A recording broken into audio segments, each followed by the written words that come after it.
우리나라에서 최근에 K푸드 정말 잘 나가고 있죠. K 콘텐츠와 엮이면서 K푸드의 수출도 좋습니다. 올해 들어서 지난달까지 우리나라 식품 수출액이 9조 4천억 원, 사상 최대치를 이어가고 있습니다. 그 중에서 라면 산업을 또 빼놓을 수가 없습니다. 뿌리 깊은 제조업 시간에 한번 들여다보시죠. 숭실사이버대 환경안전공학과 교수이자 SF 소설가인 곽재식 작가입니다. 작가님 안녕하세요. 안녕하세요, 곽재식입니다. 라면 좋아하세요? 많이 드세요? 라면 좋아하죠. 네. 일주일에 한 몇 번이나 혹시? 일주일에 한 2.7회 정도 먹는 것 같습니다. 네. 자주 드세요? 네. 그렇습니다. 2.7회면은 거의 이틀에 한 번은 이틀에 한 그 정도 먹는 것 같습니다. 네. 오, 많이 드시네요. 네. 우리나라 1인당 라면 소비량이 연간 78개라고 합니다. 그렇군요. 제가 평균을 좀 높이는 게 인기했군요. 네. 그렇습니다. 라면은 언제부터 우리나라에서 본격적으로 만들어졌을까요? 네, 결론부터 말씀드리면 1963년 전중윤 회장님이 창업한 회사에서 우리나라에서 본격적인 대량 생산 인스턴트 라면이 출시되기 시작했다라고 보는 게 뭐 정론입니다. 이분 전중윤 회장 이분도 사실 살펴보면 참 재밌는 이야기거리 많으신 분이신 게 이분은 원래 공무원 하시던 분이셨거든요. 공무원 하시다가 그 공무원을 하시면서 익힌 여러 가지 일로 이 공무원 일하기보다는 그냥 민간 기업에서 일하는 게 더 낫겠다 싶어가지고 보험회사 쪽에 들어가가지고 원래 보험맨이셨던 분입니다. 보험업계에서 원래 성공하셨던 분입니다. 야. 그래서 일도 잘하셨어요. 꽤 좋은 자리까지 성공을 하셨어요. 근데 그러다가 창업을 해가지고 나도 나만의 회사를 차리고 싶다라고 해가지고 식품 사업을 시작하신 그런 분이신데 이게 이분이 이제 60년대 사업 시작하셨는데 요즘 생각해보면 그런 분이 나오기 좀 힘든 환경이죠. 요즘에는 공무원 하시던 분이 갑자기 사기업으로 넘어간다 뭐 그런 일까지는 가끔 있을 수 있겠지만 갑자기 밑바닥에서 자기가 창업을 한다 이런 거 생각해보기 참 어려운데 이렇게 창업을 해가지고 우리나라에 처음으로 라면 산업을 시작하셨다라고 생각을 해보면 50년대 60년대 어떻게 보면 급변하던 시대에 좀 상징하는 그런 인물 중에 한 명이다라고도 할 수 있는 그런 분일 것 같습니다. 이분이 어떻게 하다가 식품왕 사업 쪽으로 이렇게 좀 관심을 가지게 되었느냐 찾아보면 이거 약간 지금 좀 라면 생각하셔서 군침 나오신 거 아닙니까? 그런 것보다도 그렇기도 하지만 약간 좀 목이 메이는 이야기예요. 이분이 하루는 서울에 이런 사람들 많이 모인 거리에서 사람들이 굉장히 많이 줄을 서가지고 뭔가 음식을 먹으려고 되게 좀 애를 쓰는 노력을 하는 그런 모습을 본 거예요. 이건 무슨 음식을 팔길래 저렇게 사람들이 줄을 서가지고 맛있게 먹나 싶어가지고 봤더니 그때 당시에 50년대 말 60년대 초 이럴 때 유통되던 요즘으로 따지자면 거의 음식이라고도 할 수도 없는 그런 음식이 있지 않습니까? 그냥 길거리 음식. 뭐 옛날에 얘기하던 약간 뭐 유엔탕 뭐 이런 식으로 팔던 막 그런 아주 뭐 요즘으로는 그런 음식 유통하면 요즘으로는 불법일 겁니다. 그런 건데도 이 가격이 싸고 사람들이 워낙 배고프던 시절이다 보니까 그런 음식이 굉장히 인기가 많은 걸 보고 야 이거 고국의 현실이 너무나 처참하구나라는 걸 생각을 하고 또 한편으로는 이런 상황에서 식품과 관련된 사업을 하면 뭔가 되게 잘 되겠다라는 생각을 하셔가지고 식품 사업 쪽에 뛰어드셨던 거죠. 이분이 원래 보험회사에서 좀 성공을 하셨던 분이기 때문에 하다 보니까 일본에 출장을 가실 일이 몇 번 있었거든요. 근데 그때 당시에 일본에서 나와가지고 되게 유행하던 그런 인스턴트 음식, 일본의 좀 문화를 되게 바꾸고 있던 음식이 하나가 있었습니다. 1958년에 일본의 안도 모모쿠라는 뭐 일본에서는 이분이 뭐 라면 왕이다, 세계 라면의 시조다 뭐 이런 식으로 말하는 안도 사장이라는 분이 있는데요. 이분이 이 1958년에 인스턴트 라면을 개발해가지고 치킨 라멘이라는 이름으로 제품을 만들어서 유통하기 시작한 게 인스턴트 라면이 세계 최초로 일본에서 개발되어서 유통되기 시작한 거다라고 이야기를 하는데 60년대 초 무렵이 되면 이게 상당한 인기를 끌게 됐었거든요. 그래서 이 전중윤 회장이 일본 출장 중에 이거를 보고 이게 우리나라에서도 충분히 될 만하다라는 생각을 하면서 이것이 일본 기술을 들여와가지고 우리나라에서 제조하게 되면서 우리나라의 라면이 탄생한 거죠. 이 라면의 시작, 라면의 뿌리를 살펴보면 이게 굉장히 좀 재밌는 게 라면이라는 게 도대체 무슨 뜻일까요? 면은 뭐 국수라는 뜻의 면일 텐데 라는 뭘까요? 이거 생각해보면 되게 이상하지 않습니까? 부음 법칙으로 라면도 아니고 그죠? 라면이라고 하는데 라가 뭘까요? 굉장히 사실은 되게 이상한 말이고 어떻게 보면 이 전중윤 회장 시대에 만든 상품명에서 쓰였던 표현이 그대로 굳어지면서 하나의 단어가 된 좀 특이한 말입니다. 상품명이었던 거예요. 처음에 어떻게 보면 그 전에는 우리나라에서 잘 안 쓰이던 말이니까요. 원래 일본에서 라면 그러니까 일본식으로 라멘이라고 하던 음식은 한자어를 이제 일본식으로 읽은 겁니다.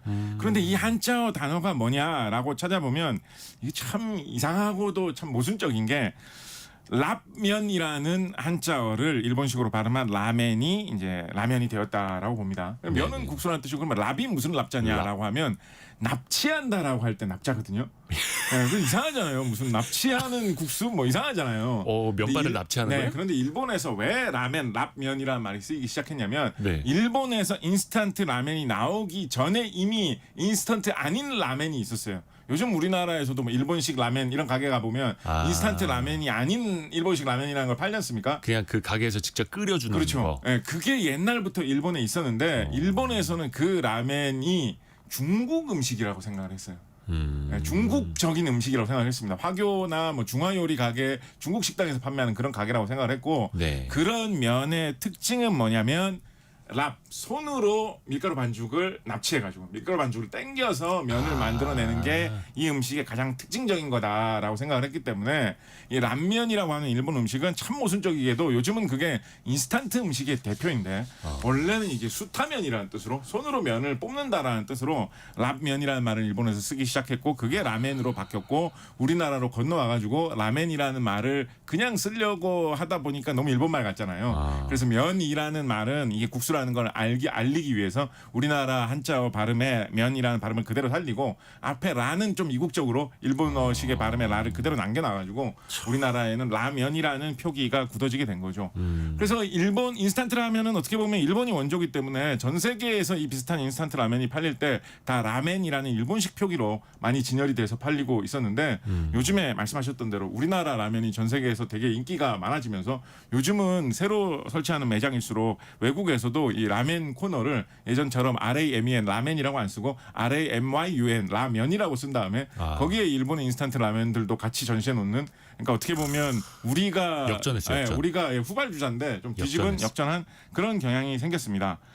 처음에 이 전중현 회장이 우리나라에서 식품 회사를 경영을 하셨을 때는 처음에는 약간 식용유 회사 같은 거, 기름 만드는 회사 이런 사업을 먼저 해보자라고 해가지고 사업체를 시작을 하셨는데 사실은 라면 튀기려면 기름이 되게 중요하니까 이것도 사실은 되게 관련이 깊은 방향으로 출발하신 거죠. 네. 그렇게 했다가 이 라면 산업이 더 잘 되겠다라고 해서 일본에서 들여온 이 라면 사업을 크게 일으켜가지고 시작을 하셨던 것입니다. 야, 재밌다. 이 전중현 회장이 이게 일본에서 인기 있는 걸 보고 또 네. 우리나라의 어떤 요즘에 식량 사정이 안 좋은 것도 봤기 때문에 이게 되게 잘 될 거다라는 기대도 좀 품었었는데 생각만큼 처음에 출시할 때는 그렇게 잘 되지는 않았다라고 합니다. 그래요? 이런 음식에 대해서 사람들이 되게 낯설게 생각했고 그리고 일본 같은 경우에는 이제 라멘이라는 게 원래 있었으니까 인스턴트 식품이 아닌 걸로도 있었으니까 그거를 집에서 간편하게 먹을 수 있다라고 하니까 사람들이 처음에 손을 뻗어서 먹는 사람들이 있었는데 우리나라에는 라면이라는 게 뭐야? 그런 거 처음 들어보는데 저 집에서 밥 먹어야지. 흰쌀밥이 최고지. 낯설게 생각하는 사람들 많았고 맛도 좀 낯설게 생각하는 사람들이 있어가지고 처음에 일본 라면도 그렇고 우리나라에서 나온 최초 라면도 그렇고 이 닭고기 맛 육수로 처음에 시작을 했거든요. 예. 원래 닭고기 육수를 써서 만드는 중국 요리들이 많이 있지 않습니까? 기스맨 같은 것들. 그래서 그게 원래 일본 라면의 주류였기 때문에 인스턴트 라면도 그걸로 출발했는데 그런 식의 면 요리가 우리나라에서 그렇게 익숙하지 않다 보니까 심지어 초창기에는 이 라면이라는 상품명을 글자로만 보고 이게 끝자가 면자로 끝나니까 무슨 옷감 제품이라고 생각하는 사람도 있었대요. 우리나라에서는. 뭐 순면 100%짜리인데 그거보다 더 좋은 게 라면인가? 약간 그렇게 착각하는 사람들도 있었을 정도로 되게 익숙치 않아서 생각보다는 그렇게 안 팔렸다고 합니다. 순면 라면. 그렇지만은 그래도 꾸준히 계속해서 팔려가면서 점점 사람들에게 친숙해지고 있었는데 1960년대 중반으로 들어서면서 한 2, 3년 이렇게 버티면서 장사를 하다 보니까 우리나라에서 당시에 강력하게 이 혼분식 장려 운동 분위기가 시작이 되었죠. 그래서 쌀이 너무 부족한 상황으로 많이 가다 보니까 쌀값을 좀 안정화시키려면 사람들이 쌀만 먹는 게 아니라 밀가루도 좀 많이 먹어줘야 된다. 밀가루는 수입도 많이 되고 원조로 들어오는 것도 있으니까 사람들이 밀가루로 배를 채우기 시작하면 쌀값이 좀 안정될 거다라고 해서 뭐 당시에 무슨 혼분식 장려를 위해서 학교에서 막 이렇게 강제로 좀 시키기도 하고 네. 뭐 웅변 대회 이런 것도 막 열고 분식을 먹자, 밀가루 된 음식을 먹자라는 걸 되게 강조를 했는데 우리나라는 옛날부터 밀가루 많이 먹는 문화가 아니잖아요. 예. 그러다 보니까 사람들이 갑자기 밀가루를 먹으려고 해도 먹을 만한 게 또 딱히 많이 없단 말이죠.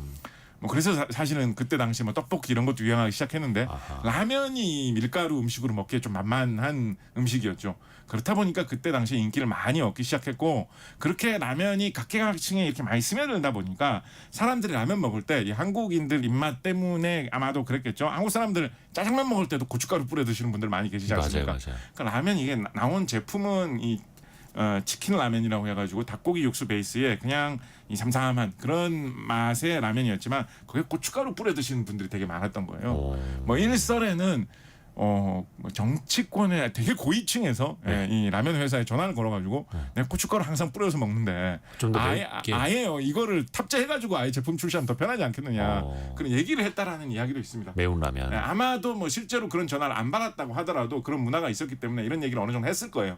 왜냐하면 당시 문화상에서 이 정치권의 높으신 분들로 라면 먹을 때 고춧가루 뿌려 먹는다라고 하면 매운 라면이 좀 잘 팔릴 수 있잖아요. 그렇죠. 그래서 원래 뿌리였던 일본 라면하고는 굉장히 다른 매운맛 라면이 60년대 중반에 탄생하게 되면서 한국 라면은 일본 라면하고 좀 완전 좀 다른 길을 가기 시작했고요.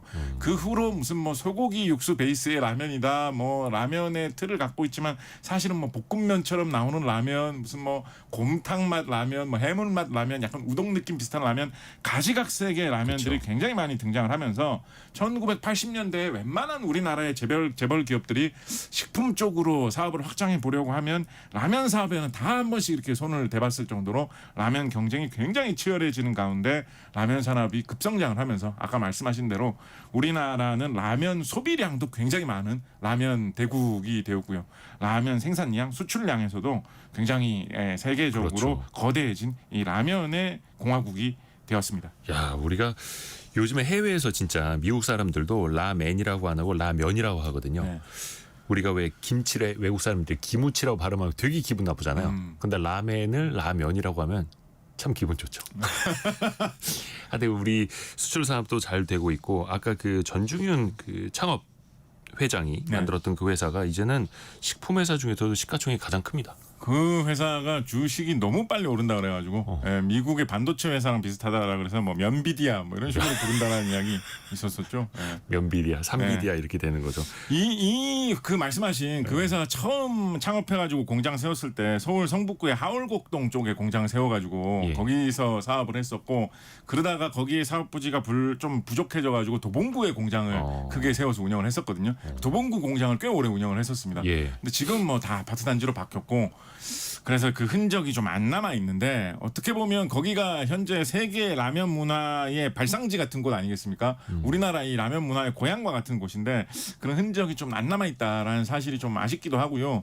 이 회사 같은 경우에도 옛날부터 이 성북구에 털을 잡고 운영해 오던 회사인데 이제 재개발도 하고 회사도 커져가지고 지금 사무실 새로 사야 된다라는 이야기가 있어가지고 회사 본사도 뭐 서울의 명동 쪽으로 옮긴다라는 이야기가 며칠 전에 나왔더라고요. 그래서 우리나라의 이 라면 문화의 발상지는 성북구, 도봉구 이쪽인데 뭔가 그거를 좀 기념할 수 있는 뭐가 남아 있어도 좀 재밌지 않을까 뭐 이런 생각도 해봅니다. 요즘엔 또 그 밀양에서 네. 공장 엄청나게 늘리고 그렇죠. 거기서 네. 또 수출 엄청 나가고 있고 네. 아 재밌습니다. 그 1920님이 예전에 그 삼 무슨 라면 처음 나왔을 때 한 개 20원이었던 걸로 기억합니다. 한 상자에 50개였던 것 같아요. 네. 옛날 기억 떠올려주셨고 이정옥님은 라면이 비싸고 귀하던 시절에 7 식구가 라면 2개에다가 국수를 많이 넣고 한솥에 끓여 먹던 기억이 나네요. 김주원님은 왜 등산 가시는 분들은 산 정상에서 컵라면을 드실까요? 아 배고파집니다. 몇 가지 속설을 과학적으로 좀 한번 대답해주면 좋으실 것 같아요. 네. 그 양은 냄비에다 끓이면 더 맛있다 이런 속설 있지 않습니까? 네. 이건 정말 맛있는 겁니까? 느낌인 겁니까? 아 이거는 사실 되게 이게 이상한 이야기입니다. 일단은 양은 냄비로 라면을 끓이는 게 사실상 불가능합니다. 이게 무슨 얘기냐면 네? 무슨 황당한 얘기냐 싶겠지만은 우리 끓여 먹는데 이게 좀 불가능한 게 이게 이상한 게 우리가 양은 냄비라고 흔히 부르는 거 있잖아요. 네. 그게 기본적으로 알루미늄 냄비거든요. 양은 네. 냄비가 아니에요? 예, 양은이라고 하는 거는 사실은 구리를 기본으로 해가지고 거기에 아기연하고 니켈을 넣은 그런 합금 재료를 양은이라고 하면 옛날부터 그런 재료를 양은이라고 했는데 저는 현재 대한민국에서 유통되는 제품 중에 진짜 양은으로 만든 양은 냄비는 본 적이 없어요. 예, 우리가 양은 냄비라고 하는 건 다 알루미늄 냄비입니다.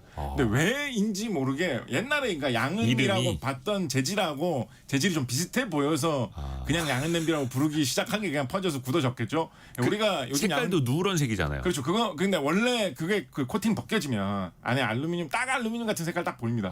그래서 그 알루미늄 냄비고요. 예, 양은 냄비를 냄비로 만들어진 거 구하기는 되게 어려울 겁니다. 그래서 일단은 거기서부터 좀 문제가 있고 알루미늄 냄비로 그러면 뭐 그건 감안하고 명칭이 좀 특이하다는 건 감안하고 알루미늄 냄비에다가 라면을 끓여 먹으면 맛있느냐? 맛 있다라는 것까지는 모르겠지만 맛이 조금 다를 수 있습니다. 그거는 충분히 생각해 볼 만한 이야기입니다. 네. 일단 왜냐하면 우리가 뭐 비빔밥 같은 거 먹을 때도 돌솥 비빔밥이 좀 더 뭐 맛있다 이런 얘기 할 때가 있고 그리고 찌개 같은 거 먹을 때도 뚝배기에 끓이면 더 맛있다 이런 거 있잖아요. 그런 거 이야기할 때 대부분 이유가 이 열을 얼마나 잘 발산하느냐 어느 정도의 속도로 발산하느냐를 가지고 많이 이야기를 하거든요. 예. 빨리 달궈졌다가 빨리 열을 발산하면서 식는 게 있고 그거보다는 좀 천천히 달궈졌다가 오랫동안 그 열을 머물면서 천천히 좀 식는 게 있지 않습니까? 예. 그 정도가 어떠냐에 따라서 그 따뜻함, 온기가 어느 정도로 전달이 됐다가 먹을 때는 또 어느 정도로 사그라든지 그거에 따라서 그 먹을 때의 맛 느낌이 달라진다라고 해가지고 어떤 거는 뚝배기를 써야 되고 어떤 거는 뭐 돌솥을 써야 되고 이런 식의 그 사람들의 선호가 있는 건데 알루미늄 재질 같은 경우에는 이 굉장히 열 전도도가 높은 재질로 유명한 재질입니다. 쉽게 달아오르고 좀 쉽게 열이 발산되는 편인데요. 상대적으로 비교를 해보면 나무 같은 경우에는 그런 성질이 좀 없잖아요. 잘 안 달아오르는 재질이잖아요. 그렇죠. 나무는. 예. 나무는 이런 정도가 보통 1 이하로 봅니다. 0.4, 0.5, 0.6, 1 이하로 보고 철 계통의 재질 같은 경우에는 상대적으로 열을 전도하는 정도, 열 전도도가 수십 단위로 많이 봐요. 작을 때는 한 2, 30, 40 많이 좀 빨리 달아오른다 싶은 거는 한 7, 80 이 정도로 보거든요. 네. 근데 알루미늄 재질은 보통 200 이상 봅니다. 그러니까 훨씬 더 열을 빨리 받아서 빨리 달아올랐다가 그 또 열을 잘 발산하는 재질이거든요. 그렇다 보니까 라면을 익힐 때도 사방에서 이 냄비 전체가 달구어지면서 열을 팍 줘가지고 익혔다가 먹을 때는 또 그게 싹 빨리 식으면서 그때 먹는 그 맛이 제 맛이다라고 느낄 수 있겠죠. 사람에 따라서. 그렇다라고 한다면 차이가 엄청나게 크지는 않을 텐데 그거를 마치 비빔밥은 돌솥이 맛있다라는 그런 느낌으로다가 그 차이를 누가 특수하게 감지를 한다면 그게 더 맛있다라는 이 맛이라는 건 감성의 영역이기 때문에 그렇게 생각할 수 있죠. 감성의 영역이 더 크지 않을까 저는 싶은데 왜 그럴 수 그 있습니다. 네. 이른바 양은 냄비라고 하는 정확히는 네. 알루미늄 알루미늄 냄비도 냄비. 사실은 좀 더 찌그러져 있어야 맛있습니다. 네, 그럴 수 있죠. 네. 김치찌개도 마찬가지고. 그럴 수 있죠. 안진수님이 노란색 양은 냄비로 끓여 먹으면 시간이 지나면 노란색이 지워져요. 그건 알루미늄이 일부 섭취되는 거죠라고 말씀해 주셨는데 그럴 수도 있어요. 알루미늄이 그게 코팅이 벗겨지고 나면 특히 이제 좀 이렇게 약간 산성이 강한 재질의 음식을 담아서 먹는다라고 하면 알루미늄이 조금 더 나올 수 있죠. 그래서 어떤 분들은 그 되게 싫어하시는 분도 계신데 대체로 뭐 우리나라의 주요 연구기관에서 이야기하는 걸로는 뭐 기준치보다는 좀 낮은 것 같다. 크게 걱정할 정도는 아니다라고 이야기는 하고 있습니다. 그리고 2855님이 음식은 거지처럼 먹어야 맛나 보입니다라고 보내주셨는데 꼭 라면 먹을 때 있잖아요. 옆 사람이 후룩거리면 야, 너 이렇게 교양 없게 라면 이렇게 소리 내면서 먹냐? 그러면서 나도 막 먹고 싶고 먹을 때 정작 나도 소리 나고. 갑자기 그 말씀해 주셔서 좀 죄송합니다. 그 이상한 이야기 하나 하자면 과학적인 건 아닙니다만 저는 이제 컵라면 먹을 때 어떤 분들은 그 컵라면 그 뚜껑 껍데기 있지 않습니까? 네네. 그걸 이렇게 말아가지고 약간 꽃갈. 앞접시처럼 만들어서 거기에 덜어 드시는 분들 계시잖아요. 그게 제 맛이죠. 그게 되게 좀 맛있어 보이더라고요. 저는 그렇게 먹는 경우는 잘 없는데 그걸 보면 되게 먹고 싶어지더라고요. 그 모습을 보면. 뚜껑 꽃갈로 접어서 여기에다 나 한 입만. 이거 국룰 아닙니까? 그 용도로 있는 거 아니었습니까? 그 뚜껑을. 재밌다. 이게 또 사람마다 다른 게 스프를 먼저 넣어야 맛있어진다. 네. 아니다. 면을 먼저 끓여야 한다. 이게 과학적으로 이것도 아닙니까? 일단 곽 작가님은 어떻게 드세요? 저는 사실은 스프 먼저 넣는 편인데요. 저는 사실 물에다가. 거의 동시에 넣는데 스프를 조금 더 먼저 넣는 편입니다. 뭐 달리 이유가 있어서 그런 건 아니고 저는 라면 좀 대충 끓이는 편인데 면 넣고 스프를 넣다 보면 잘못해가지고 떠 있는 면 위에 스프가 다 올라타 있을 때가 있습니다. 그런 경우 있잖아요. 위에서 굳어. 좀 신경 안 쓰면서 하다 보면 그럴 때가 좀 있어가지고 그걸 미연에 예방하고자 스프를 먼저 털어놓고 바로 그다음에 면을 집어넣는 식으로 하는데 권장하는 방법은 사실은 면을 먼저 넣고 그다음에 스프를 살살 넣는 방법을 더 권장한다라고 합니다. 라면 회사에서는 그걸 어차피 같은 순간에 뭐 차례대로 넣는다고 하면 면 먼저냐 스프 먼저냐 큰 차이는 없다라고 해요. 큰 차이는 없다라고 하는 그 느낄 정도의 큰 차이는 없다라고 하는데 대체로 면을 먼저 좀 권유를 하는 게 예. 그 끓는 그 상태에 따라서 끓을 때의 그 정도에 따라서 보통 물이 좀 끓을까 말까 하고 있을 때 작은 가루 같은 걸 넣으면 갑자기 확 이렇게 거품이 온도가 올라오면서 올라오죠. 푹 예. 끓는 경우가 있거든요. 네네네. 그거를 방지하기 위해서도 가루를 먼저 넣는 건 좋지 않다 이런 것도 있고요. 그다음에 반대로 또 너무 팔팔 끓이고 있는 상황에서 그 스프하고 면을 그다음에 좀 나중에 넣는다라고 하게 되면 강하게 끓고 있을 때 스프를 먼저 넣어 놓으면 스프에 들어있는 여러 가지 향을 가진 이런 게 끓는 동안 어느 정도 날아가게 된다라는 걸 가정하고 라면을 디자인한 건데 그 이상으로도 많이 날아갈 가능성이 있기 때문에 권장하는 건 면 먼저 넣고 스프 넣어라라고 권장하고 있는데 둘 다 동시에 넣고 조리해야 되는 시간만큼 끓인다라고 하게 되면 큰 차이는 안 난다라고 이야기를 하고 있습니다. 형후남님이 1년에 라면 10개도 안 먹는데 듣고 있으니까 라면 먹고 싶네요. 이게 전염이 한 됩니다. 3주면 10개 먹는 거. 아까 그 면비디아 이런데 이제 주가에도 네. 좀 이제 영향을 주시는 건 아닙니까? 네. 많이 드셔가지고. 네. 자, 이게 또 하나가 라면은 꼬불꼬불합니다. 이게 네. 국수나 스파게티 면처럼 네. 직선이 아니고 그렇죠. 왜 꼬불꼬불하게 만드는 걸까요? 일단 요즘은 현대 라면은 그게 라면의 기본 아이덴티티로 너무 정착이 돼 있기 때문에 그렇게 네. 만들어야지 라면이라고 인식을 하기 때문에 그렇게 만드는 것도 무시할 수 없는 큰 이유 중에 하나고요. 네. 약간 수학적이고 기하학적인 이유도 있습니다. 이거 한번 잘 머릿속으로 한번 상상해 보시기 바랍니다. 면을 그냥 국수나 파스타처럼 그렇게 포장을 해가지고 꽉꽉 눌러 담아서 이렇게 해놓고 그거를 그대로 만약에 끓인다. 네. 그대로 그냥 넣어서 끓인다. 대충 끓인다고 생각을 해보면 그 면이 이렇게 서로 붙어 있는 상태로 차곡차곡 포개져 있는 상태에서 물에 넣었는데 면 몇 개가 앞으로 움직이나 뒤로 움직이나 옆에 있는 면들하고 항상 같이 이렇게 붙어 있는 상태가 되죠. 네네네. 그런 모양이 되겠죠. 네. 그래서 그렇게 아무 생각 없이 그렇게 끓이면 면끼리 서로 들러붙기가 쉽습니다. 그래서 좀 신경 써주면서 파스타 면 같은 걸 좀 끓여야 되죠. 근데 라면처럼 이렇게 구불구불하면 잘 모양을 생각해 보세요. 그러면 면이 앞뒤로 조금만 움직여줘도 서로 겹치는 면에서 싹 어긋나 버려요. 예. 그래서 면이 대충 끓였을 때 덜 붙게 됩니다. 그렇죠. 그래서 그런 수학적인 기하학적인 이유 생각해 볼 수 있고요. 실용적인 다른 이유도 몇 개를 생각해 볼 수 있는데 특히 초창기에 이 라면 포장할 때 네. 라면의 포장 비용하고 운송 비용을 되게 많이 생각을 했는데 예. 라면 1인분으로 식사가 될 정도의 양을 포장을 하려고 이거를 우겨 넣으려고 하다 보니 라면을 좀 구불구불하게 넣어야지 같은 포장 기계 속에서 양을 좀 많이 넣을 수가 있어가지고 비용을 좀 절감하는 작은 포장으로 많은 양을 집어넣을 수가 있어서 그렇게 했다라는 것도 이유 중에 하나고 또 최근에는 이거 라면 업계에서 좀 하는 이야기인데 아무래도 길쭉하게 라면이 길이가 꽤 깁니다. 면발을 이거를 이러는 거 실험으로 이걸 알아내기는 쉽지 않은데 이 제조하면서 계산하시면서 계측된 결과를 보면 라면 하나에 들어있는 면을 쭉 한 가닥으로 다 이어서 쫙 늘려 놓으면 한 40m 정도 된다 그러거든요. 그래서 아파트 한 12층, 13층 그 정도 높이가 됩니다. 라면이 그래서 되게 길어요. 그래서 이거를 직선으로 잘라가지고 포장을 해놓으면 예. 국수 같은 경우에 소면 같은 경우에 이런 일 실제로 많이 발생하는데 좀 부러지는 일이 많이 발생합니다. 부러지거나 이렇게 충격 때문에 이렇게 꺾이거나 이런 일이 그쵸. 발생하기 쉬운데 라면을 구불구불하게 나와서 만들어서 이렇게 넣어놓으면 약간 스프링 형태가 되기 때문에 충격을 좀 더 잘 버틴다라고 해요. 그래서 이렇게 대량 생산해가지고 유통하기에도 구부러진 형태가 모양을 파손을 견디기에 좀 유리하다라는 것도 구불구불하게 하는 이유라고 합니다. 6819님이 라면 머리 저의 젊은 시절 모양이었다고. 그리고 지금 큰일 났습니다. 이정옥님이 창문 열고 계신 것 같은데 아파트에 라면 냄새 올라오네요. 이게 듣고 계신 분들 벌써 끓이시는 거 아닙니까? 점심시간 되려면 아직 멀었는데. 근데 이게 꾸불꾸불한데 또 그게 더 특이한 게 쫄깃하단 말이죠. 아, 네. 이걸 쫄깃하게 만드는 것도 복잡한 과정을 거치게 되나요? 일단 라면 생산하는 공장에 가보면 네. 일반적인 국수 뽑아내는 기계 그냥 쭉 뽑아내는 식으로 잘 안 만들고요. 네. 라면 밀가루하고 일단 배합수를 이용을 해가지고 그냥 물을 사용한다기보다는 보통 어느 정도 양념을 한 물로 반죽을 합니다. 기본 양념을 말하자면 약간 밑간 같은 거죠. 네. 기본 양념을 한 물로 반죽을 해가지고 면을 만든 다음에 처음에는 면을 이렇게 쭉 펴요. 판판하게 말하자면 약간 칼국수 만들 때처럼 면을 쫙 펴니다. 그래서 약간 장판 공장에서 장판 나오듯이 면판이 이렇게 줄줄줄줄 나옵니다.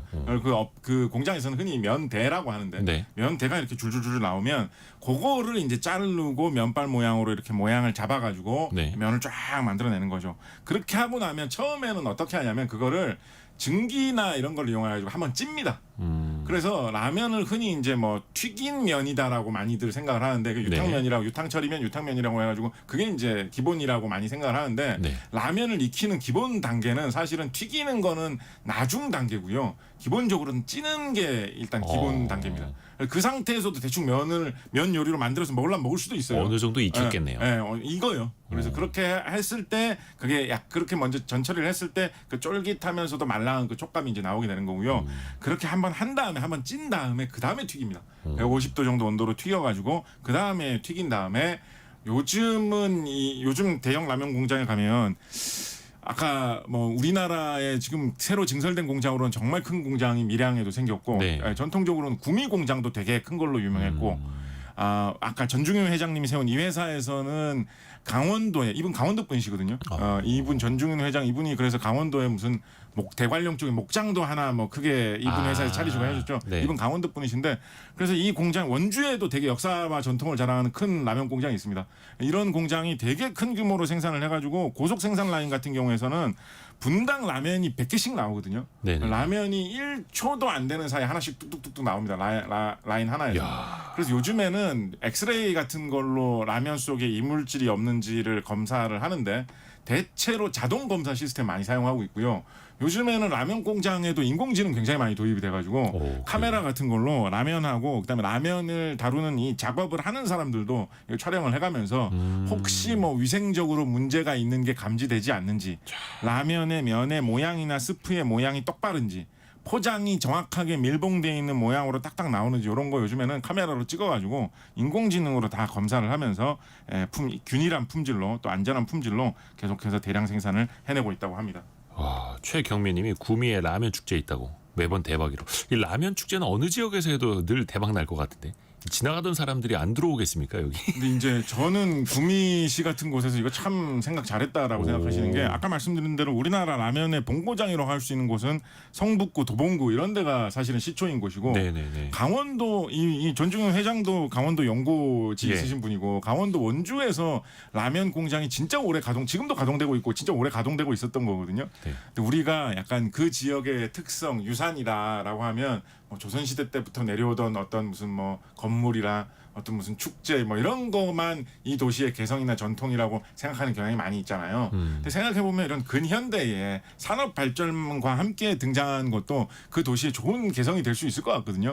그래서 원주 같은 도시가 구미시에서 라면 축제를 먼저 선점한 거에 약간 이렇게 좀 밀린 거 이런 거 생각해 보면 좀 아쉽죠. 원주 시민 입장에서 대입해서 생각을 해보면 에이, 다른 지역 어디서든 또 할 수 있죠 전국적으로. 그렇습니다. 그리고 또 이게 그런 축제 가서 드시는 분들 입장에서는 생산된 지 얼마 안 된 라면을 먹는 게 더 맛있다고 또 하시더라고요. 그럴 수 있죠. 그래서 제주일자 오래되지 않은 게 조금 더 뭐 맛있다 이런 분들도 있고.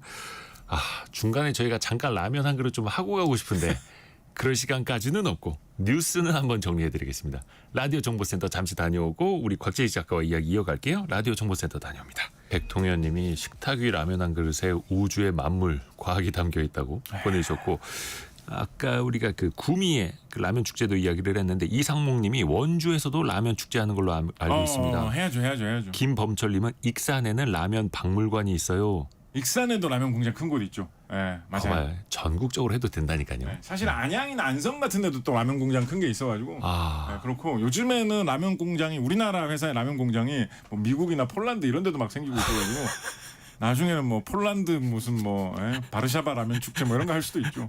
시간이 계속 흐른다 보면. 1205님이 스위스 알프스에서 우리나라 컵라면 먹었던 추억이 떠오르네요라고.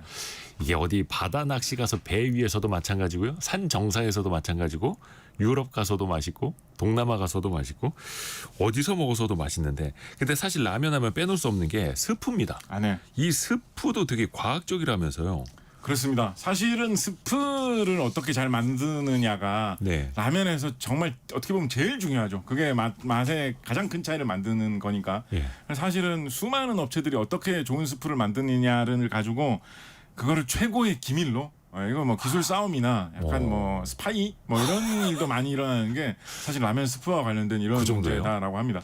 뭐 우리나라도 그렇고 일본도 그렇고 뭐 인도네시아 이런 데에서도 라면, 베트남 이런 데서도 이런 즉석 라면 같은 형태의 제품들 많이 먹는 편이거든요.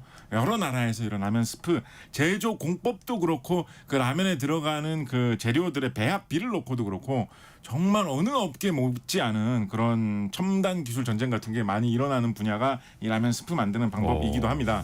일단 기본은 우리가 다른 무슨 국물 음식 만들 때처럼 그런 뭐 예를 들면 뭐 찌개 국물이나 사골 국물 그런 데 만드는 것처럼 국물에다가 이 재료를 넣고 끓여가지고 국물을 우려내가지고 그러니까 끓이면서 그러니까 가열을 해가면서 국물을 우려낸 다음에 그거를 스프로 사용하는 국물로 사용하는 그건데요. 근데 그 국물을 그대로 통으로 포장해가지고 라면에 같이 넣을 수는 없기 때문에 그렇죠. 라면 스프 같은 경우는 이제 그걸 다 건조를 해버리죠. 건조를 해가지고 물기는 다 빼버리고 그 남아 있는 성분만 모아서 그렇게 해놓으면 이제 가루 같은 형태가 되는데 그거를 이제 흔히 이제 분말 스프다라고 하는 식으로 만들어가지고 라면 스프 재료로 넣어서 제품을 만들죠. 이게 참 이것도 우리나라 말에 들어와 있는 말 중에 좀 특이하고 뭐랄까 이상한 말이라고 할까요? 그런 게 스프란 말이 스프라는 원래 뜻도. 이제 뭐 수프 이런 식으로 이제 그쵸, 공식적으로 외로를 표기할 때는 그런 식으로 표현하지 않습니까? 네. 근데 이제 이게 라멘이라는 게 원래 일본에서 유래한 거고 하다 보니까 라면 스프 쪽에서는 이게 좀 스프라고 표기하는 게 좀 관행이 돼 있죠. 이 외국인들이 이게 원래 그 스프야라고 하면은 깜짝 놀랄 것 같아요. 이게 어떻게 스프냐고. 스프라고 돼 있는데 근데 그게 이제 역으로 흘러들어가지고 요즘은 가끔가다 무슨 이런 식당 같은 데 가서 수프 메뉴를 준비를 하는 데 가보면 그걸 스프라고 그냥 부르는 경우도 많이 있잖아요. 근데 그거를 또 이제 그냥 스프라고 하면 너무 라면 스프 같은 느낌 나니까 약간 좀 더 뭐랄까 외국스럽게 발음한다고 습은 뭐 드릴까요? 약간 이렇게 발음하시는 분도 계시죠. 그래요? 습 뭐 드시고 싶으세요? 뭐 이렇게 발음하시는 분 계신데 되게 좀 이상한 발음이죠. 발음이 꼬아져서 이상하게 굳어진 그런 발음인데 원래는 수프 이런 식으로 우리나라 외래어 표기법에서 표기했는데 라면 업계에서 돌아가서 생긴 말인 이 스프라는 말이 이상하게 좀 굳어진 상황입니다. 라면 스프에서 좀 재밌는 거 한 두 가지 정도만 말씀드리면 일단 뭐 라면 스프에 들어있는 동글동글한 이상 고기 같은 그런 거 있잖아요. 그 먹으면 좀 고기 맛 비슷한 나는 거. 그렇죠. 씹는 맛. 그거는 가끔 이제 진짜 고기를 쓰는 경우도 있는데 보통은 전통적으로는 우리나라 라면에 들어가는 그 동글동글한 고기 같은 맛이 나는 그건 보통 고기는 아닙니다. 보통 그거는 콩으로 만든 고기 질감과 맛이 나는 콩 단백질 성분으로 만든 그런 성형된 거를 넣는 겁니다. 고기가 아니라. 어떻게 보면 뭐랄까요? 채식주의자용 고기 같은 좀 그런 거죠. 그래서 그런 거를 이용해서 하는 거고 이것도 사실은 옛날에는 이런 재질을 만들기가 쉽지 않았는데 우리나라에서는 1970년대부터 콩기름 같은 게 대량 생산되면서 콩에서 기름을 쫙 다 빼내고 나면 남은 부분이 남지 않습니까? 그럼 그거를 사실은 어떻게 보면 좀 처치하기가 곤란이거든요. 그게 맛도 그냥 콩으로 먹기에는 맛이 이상하고 그래서 사실은 되게 사용할 곳이 없는 물질인데 그런 걸로 그런 콩고기, 콩을 재료로 한 고기 비슷한 맛이 나는 거 이런 거를 만드는 방법이 개발돼서 많이 사용이 되고 있는데 라면에 흔히 들어가는 동글동글한 것도 콩 재료로 만드는 게 많은 편이고요. 그리고 또 라면에 요즘에 쓰는 말로 보면 뭐 건더기 스프 뭐 이런 식으로 해가지고 뭐 파라든가 뭐 채소 같은 거 이런 게 따로 있는 거. 딱 말라붙은 모양으로 돼 있죠. 그리고 그거를 물에 넣으면 물에서 딱 불어나면서 꽤 그럴듯하게 진짜 야채를 송송 썰어놓은 것 같은 모양으로 불어나면서 원상 복구가 되지 않습니까? 요거를 만드는 방법도 사실은 상당한 첨단 기술을 이용해서 만듭니다. 이게 그냥 건조해서 만든다라고 할 때 그냥 보통 건조해서 만든다라고 하면 열풍 건조 뜨겁게 해서 막 말리는 거 오징어 말리듯이 뭐 그런 거 많이 생각할 텐데 뜨겁게 뭔가를 말리게 되면 그 열기 때문에 자연히 그 물체가 변형되는 일이 많이 생깁니다. 그래서 그냥 분말 형태의 가루 스프 만들 때는 뭐 좀 변형되고 물체 모양이 다 어그러져도 어차피 이게 뭐 다 가루로 만들 테니까 별 상관이 없기 때문에 뜨거운 열기로 건조를 뭐 시켜도 상관없는데 이렇게 겉 모양을 유지하면서 물에 다시 넣고 끓이면 원상태가 복귀되는 모양을 좀 보고 싶을 때는 뜨겁게 건조하면 이게 그 모양을 유지하는 게 쉽지 않거든요. 그래서 어떤 방식을 사용하느냐? 이거 참 생각하기 쉽지 않은 방법인데요. 근데 용어는 많이들 들어보셨을 거예요. 동결 건조라고 해가지고 동결 건조. 오히려 얼리는 방법을 사용합니다. 이거 황당하죠? 얼리면 안 마를 것 같은데 오히려 꽁꽁 다 얼려버립니다. 꽁꽁 얼려버리면 일단 모양은 그대로 유지가 되겠죠. 그 상태에서 어떤 방법을 사용하냐면 압력을 점점 낮춥니다. 우리가 과학 시간에 보면 압력을 낮추면 끓는 점이 낮아지면서 물이 더 낮은 온도에서도 끓게 된다. 뭐 이런 거 배우고 과학 시간에서는 흔히 하는 이야기로 네. 그렇기 때문에 높은 산에 가가지고 밥을 지으면 그죠. 물이 좀 빨리 끓기 때문에 밥이 좀 설익지 설리고. 십상이다 이런 얘기 네. 많이 하는데 맞아요. 근데 사실 우리나라는 그 정도 높은 산이 없기 때문에 우리나라에서 산에서 여행 가서 밥 지었을 때 밥맛 없는 건 그냥 요리를 잘 못해서 그런 건데 그렇습니다. 우리나라 그 정도 높은 산이 우리나라에 별로 없기 때문에 핑계 대긴 좋지 않습니까? 네, 그런데 하여튼 원리상으로는 그런 게 있을 수 있죠. 네, 그죠? 네, 네. 그래서 라면 공장에서는 기압을 정말 낮춘 데다가 네. 이 꽁꽁 얼린 식재료들을 집어넣습니다. 그러면 온도가 낮은 온도에서도 그 물기가 다 끓어서 올라서 나가버려요. 그러면 그 모양이 그대로 유지가 되면서 습기만 쭉 빠집니다. 그게 그래서, 동결건조. 예, 그렇게 해서 동결건조, 그 건더기 스프 모양을 만들고 동결건조 기술이 요즘에는 많이 발달돼 있어가지고 요즘은 뭐 이런 라면 건더기 스프뿐만 아니라 약간 뭐 과자 같은 용도로 먹는 무슨 뭐 여러 가지 채소나 뭐 이런 과일 같은 거 그런 거 잘게 썰어가지고 얇게 썰어가지고 말려가지고 약간 무슨 이런 칩처럼 드시라 감자칩처럼 드시라라는 제품도 요즘은 동결건조로 만든 제품들이 꽤 나올 정도로 요즘 여기저기에서 사용되고 있는 기술이죠. 야, 스프 안에도 과학이 있네요. 그리고 이 스프라는 게 참 이게 마법을 가끔 부리기도 합니다. 정말 그 음식 실패했을 때 최후의 수단으로 몰래 라면 조금 이제 스프를 넣으면 기적의 가루라고 하죠. 예. 살아나죠 맛이. 그것도 신기해요. 종류도 되게 많을 것 같고 그 여름에는 특히 이제 비빔면 많이 드시고 네네. 요즘에는 그 매운 라면 이것도 일종의 비빔면 종류잖아요. 네네. 근데 여기에는 분말 스프 아니고 액상으로 들어가죠. 그렇습니다. 액상 스프 같은 경우에는 이게 잘 풀어지죠. 물이나 아니면 다른 거하고 섞었을 때 금방 풀어져 가지고 뭐 끓이거나 이렇게 안 해도 바로 그 맛을 다 스며들게 할 수가 있기 때문에 예. 좀 이렇게 끓이지 않고 섞어서 먹을 수 있는 형태 이런 형태로 하기 위해서는 가루로 만들기보다는 그냥 완전히 액체가 다 사라지기 전에 수분이 어느 정도 남아있게 액체 상태로 만들어지는 그런 스프 형태로 굳히는 방법을 많이 사용합니다. 이렇게 하면 매운맛이 좀 잘 사는 경향이 있다라고 해요. 그래서 매운맛이 나는 그런 류의 즉석 라면, 인스턴트 라면 같은 경우에는 액상 스프를 많이 사용하는 경향이 있다라고 합니다. 액상 스프가 뭐 지금은 웬만히 뭐 어지간한 음식에 뭐 여기저기 많이 들어 있어가지고 좀 별거 아닌 것처럼 생각할 수가 있는데 그 비빔면 하면 우리나라에서 제일 좀 유명한 그 브랜드 있지 않습니까? 네. 그 브랜드에서 액상 스프 이런 기술 처음에 개발할 때는 요것도 상당히 좀 첨단 기술로 개발하기 위해서 많이들 고민했던 그런 기술 중에 하나입니다. 라면이라는 거는 오랫동안 쌓아놓고 유통을 할 수가 있다. 집에서도 오랫동안 쌓아놓고 먹을 수 있다는 게 큰 장점인 음식 중에 하나지 않습니까? 네. 그래서 변질되지 않고 상하지 않는다는 게 라면의 큰 장점 중에 하나입니다. 근데 라면이 상하지 않는 이유는 그 속이 수분이 거의 없게 건조돼 있기 때문이거든요. 라면을 튀기는 이유도 라면을 튀겨서 이제 맛을 좋게 하기 위해서 튀기는 것도 있지만 튀기면서 수분을 다 날려보내가지고 미생물들이 번식할 수 있는 세균이나 곰팡이가 쓸면서 음식을 변질시키는 게 썩는다라고 하는 과정인데 음식이 상한다라고 하는 과정이 다 그런 미생물로 인한 과정인데 미생물이 살기 위해서 꼭 필요한 조건인 물이 있어야 된다라는 거를 없애기 위해서 건조를 해가지고 라면을 오래 보관을 한다는 거거든요. 그렇기 때문에 이제 분말 스프, 가루로 된 스프도 물기를 다 빼고 가루로 만들어가지고 그런 스프를 만들어서 집어넣은 것인데 액상 스프 같은 경우에는 필연적으로 거기에 물기가 좀 있을 수밖에 없잖아요. 그렇죠, 그렇죠. 그게 액상 스프라는 뜻이니까. 그렇죠. 그래서 이거를 안 썩고 오래 보존한다라는 게 초창기 개발할 때는 이게 좀 어려운 일이었다라고 합니다. 그래서 액상 스프 처음 개발할 때는 최대한 세균이나 곰팡이가 애초에 조금도 들어가지 않도록 그런 아주 위생적인 환경에서 제품을 개발하는 거. 그리고 포장을 하면서 말하자면 이 미생물, 곰팡이 이런 게 들어갈 수 있는 여지를 좀 다 이렇게 죽여버려서 없애버리는 거.